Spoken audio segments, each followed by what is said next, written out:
दुकानें और बाजार, सोमवार के दिन कम खुली दुकानें, कई जगह अब भी हो रही है नियमों की अनदेखी।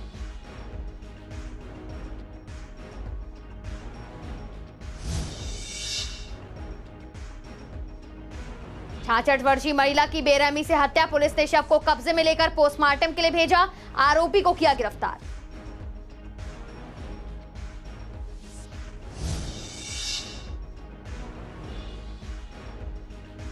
दिल्ली में कोरोना केसों में लगातार कमी, पॉजिटिविटी रेट 0.22%। राजीव गांधी और जीटीबी अस्पताल में नहीं खुले ओपीडी।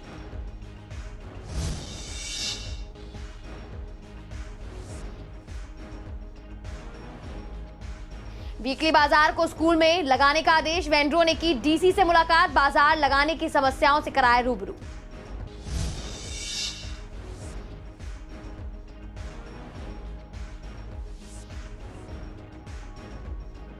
और पूर्वी दिल्ली के मेयर द्वारा आयोजित हुई प्रेस कॉन्फ्रेंस, अपने कार्यकाल में किए गए कामों को गिनाया।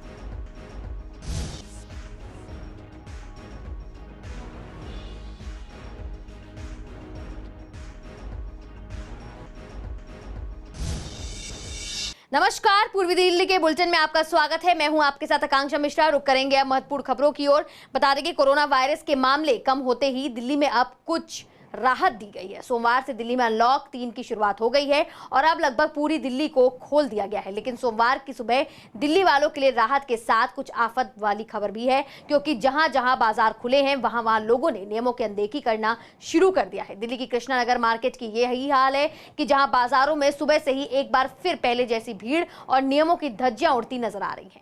यहाँ लोग बेपरवाह हैं, बगैर मास्क के घूमते नजर आ रहे हैं। लोग नियमों का पालन नहीं कर रहे हैं। ऐसे में बड़ी तादाद में पुलिस बल और पैरामिलिट्री फोर्स को भी तैनात किया गया है।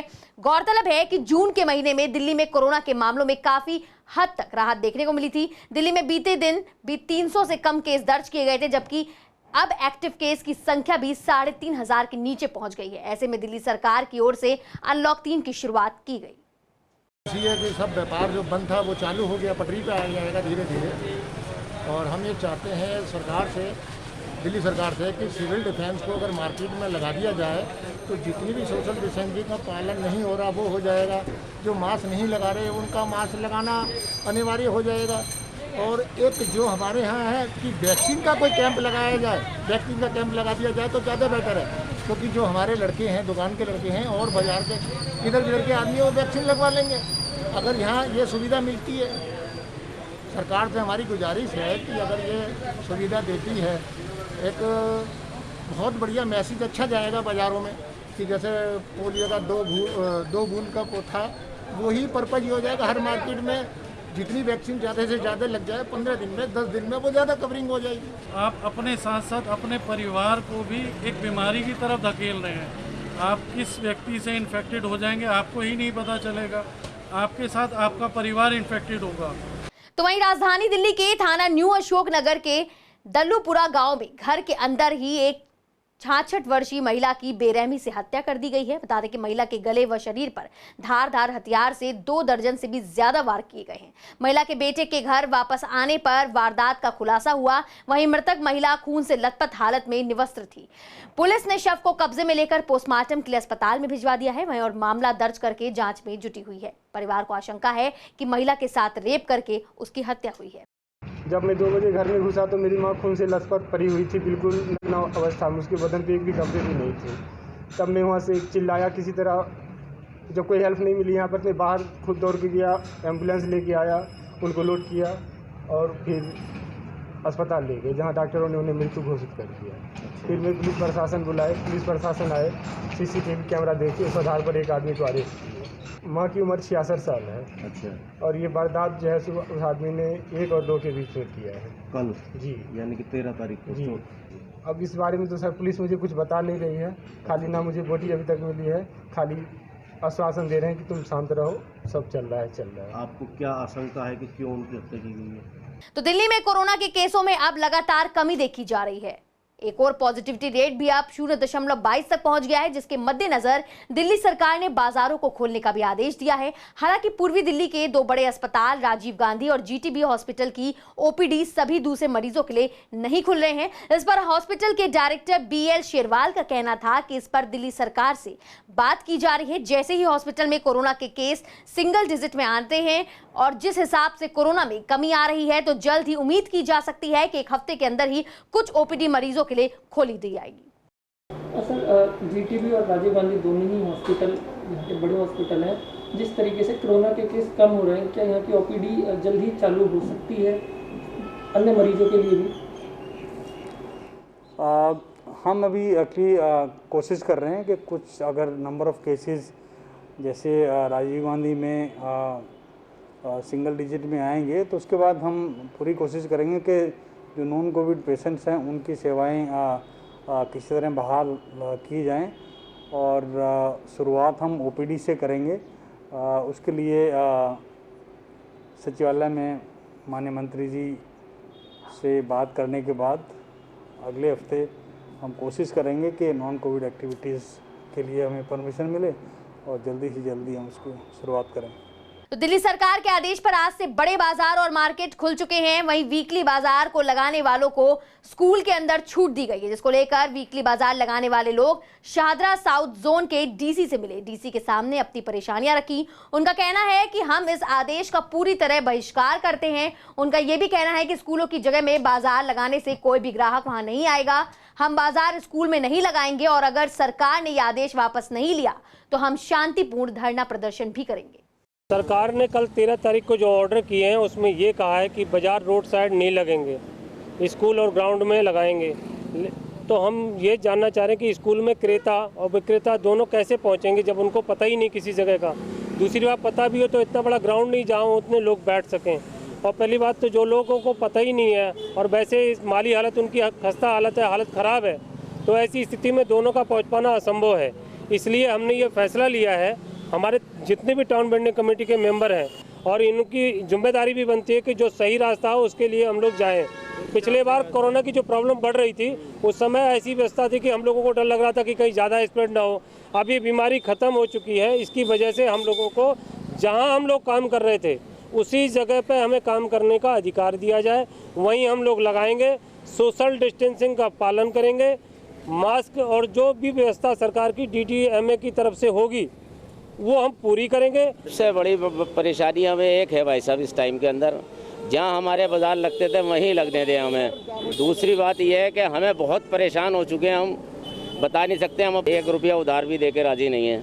इसलिए हम हाथ जोड़ के विनती करते हैं, केजरीवाल जी हों या जो भी हैं, हम उनसे कहते हैं जहाँ हम बैठते हैं वहीं हमें बैठने दिया जाए। पूरी ट्रिप इसलिए कर रहे हैं कि एक तो हमारे जो नगर निगम के स्कूल है बहुत छोटे छोटे हैं, हमारे दुकानदार वहाँ नहीं आ पाएंगे। और जो दिल्ली गवर्नमेंट जो कह रही है कि हम 50% दुकानदारों को जगह देंगे, तो 50% को हम कहाँ पे भेजेंगे? जिसको नहीं देंगे वो हमसे लड़ने मरने को तैयार है। तो जगह बहुत छोटे हैं, स्कूल बहुत छोटे हैं, तो हम स्कूलों में बाजार बिल्कुल नहीं लगाएंगे, किसी कीमत पे नहीं लगाएंगे। तो ये हमारे व्यक्ति जो हैं बाजार वाले, साप्ताहिक बाजार वाले इतने भी हैं, गरीब लोग तबके के हैं, जो कुछ किराए पर रहते हैं, जो उनको खाने की सुविधा नहीं है, जो लोग कर्ज में डूब चुके हैं। हमारे साप्ताहिक बाजार जल्दी से जल्दी चालू किए जाएँ। और स्कूल जो है 500 मीटर के एरिया में होते हैं प्राइमरी स्कूल ये, और हमें जो यहाँ लगाते थे हम वहीं लगाएंगे। शांतिपूर्ण तरीके से प्रोटेस्ट करेंगे अपना और सरकार से मांग करेंगे कि हमें यथास्थिति जैसे हम बाजार लगाते थे वैसे ही हमें बाजार लगाने दिए जाएं, क्योंकि हम पहले भी 8 महीना वंचित रहे थे बाज़ारों से और फिर अब 3 महीने हो चुके हैं हमें, क्योंकि हमारे को कोई 10 रुपये देने वाला नहीं है। सरकार ने PM सेवा निधि फंड के तहत जो 10,000 रुपये का लोन दिया है उसकी भी EMI लोगों ने बराबर भरी है और कुछ लोग भर भी नहीं पाए हैं। पूर्वी दिल्ली के मेयर निर्मल जैन द्वारा प्रेस कॉन्फ्रेंस का आयोजन किया गया। इस दौरान उन्होंने अपने कार्यकाल में किए गए कामों की उपलब्धियों को गिनाया, जिसमें स्वच्छ भारत अभियान के तहत घर घर जाकर कूड़े को इकट्ठा करवाने से लेकर कर्मचारियों को समय पर वेतन देने की शुरुआत और कोरोना काल में अस्पतालों को कोविड सेंटर बनाने की, साथ ही साथ मैटरनिटी के केसेस बढ़ने पर उन सभी केसेस में सुविधाएं उपलब्ध कराने से लेकर इसके साथ ही B और C ग्रेड के कर्मचारियों का प्रमोशन भी करवाया गया है। इसमें मैटरनिटी कम्युनिटी ने जो सीलिंग करवाई गई थी उसको डीसील करने का प्रयास भी उनके द्वारा हुआ है। इसके बाद उन्होंने अपनी नई योजना बताते हुए कहा कि हमारी नई योजना वाईफाई लगवाने की है। ये पहली बार है कि घर घर से कूड़ा उठना शुरू हुआ है। जमुना पार जैसे क्षेत्र के अंदर लोग सोच नहीं सकते थे, और हमारा ये पूर्ण विश्वास है कि हम झुग्गी तक के लेवल तक हम कूड़ा घर घर से उठाएंगे। जैसे लैंडमार्क हमारा वो रहा कि बी और सी कैटेगरी पूर्वी दिल्ली नगर निगम के, उनको यहीं पर अब प्रमोशन का काम रहेगा। जो उनको उत्तरी दिल्ली में जाना पड़ता था वो काम।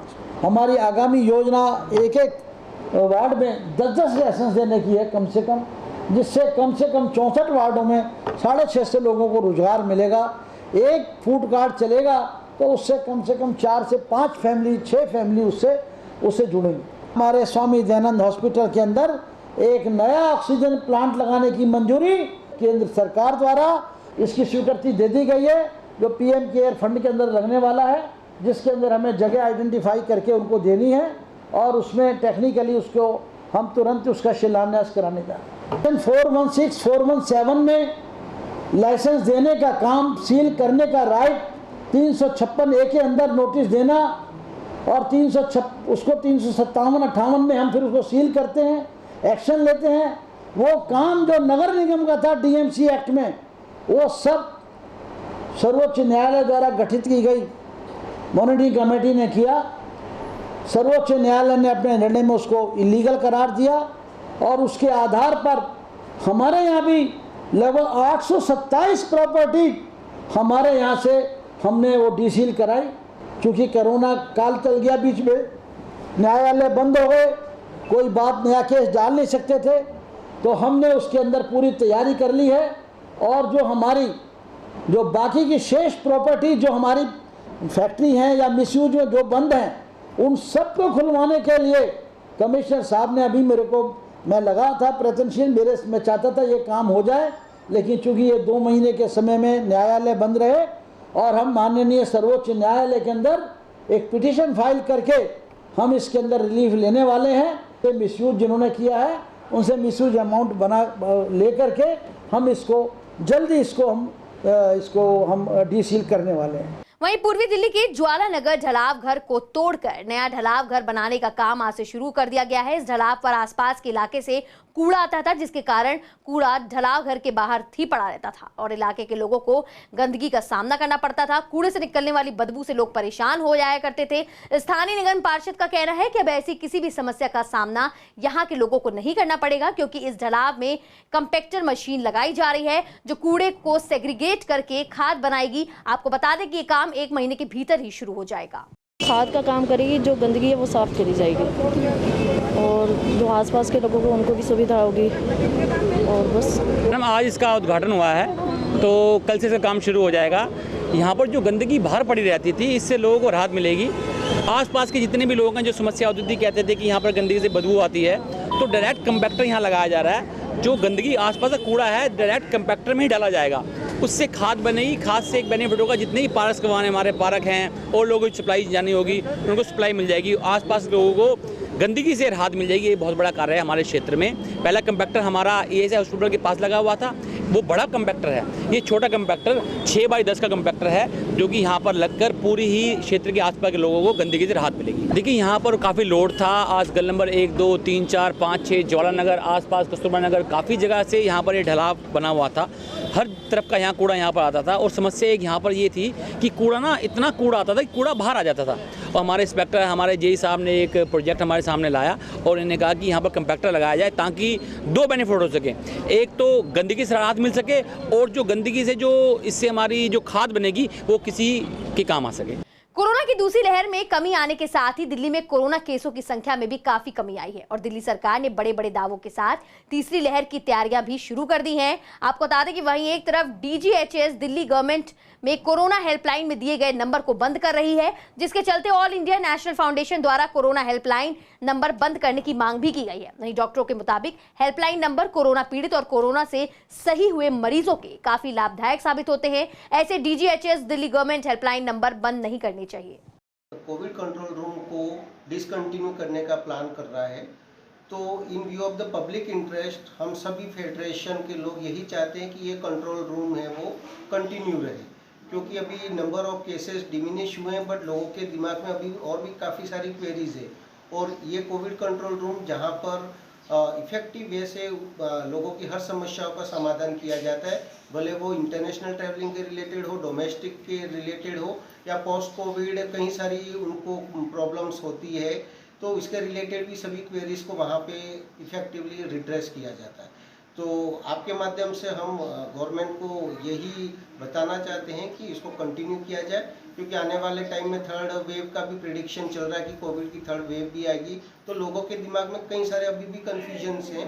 तो इसको किसी भी तरह से इसको कंटिन्यू करें ताकि इसी चैनल से लोगों को बराबर इंफॉर्मेशन मिलती है। तो फिलहाल इस बुलेटिन में मेरे साथ सिर्फ इतना ही। आगे की तमाम खबरों के लिए आप देखते रहिए CCN न्यूज़।